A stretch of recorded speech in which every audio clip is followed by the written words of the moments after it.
Assalamu алейкум достор. Түштүк Кореядан барыңыздарга салам.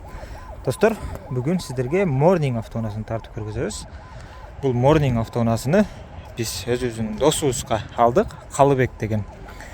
Буюрса бул Бишкекке барат. 123 миң пробег.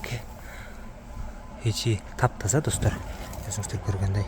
Подогревтери бар, мультируль, круиз контроль.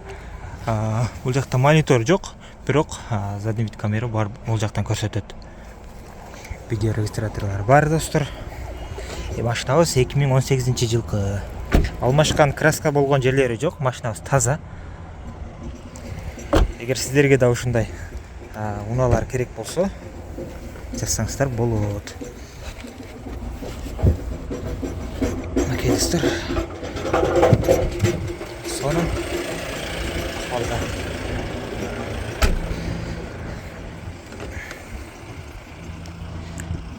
Мунун жол киреси $1600 болот, достор.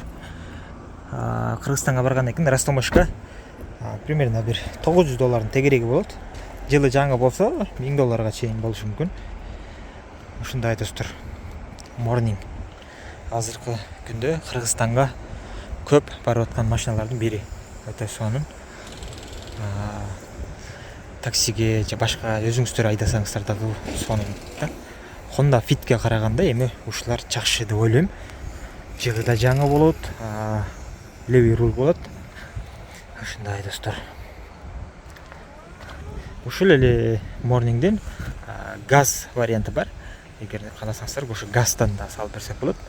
Бул бензин, бир объем газы дагы бар достор. Так, анан ушун эле простой бар достор. Бул жакта айнектери ручной да. Ошондой да алдырсаңыздар болот. Барыңыздарга ден соолук жана ийгилик, мекендештер.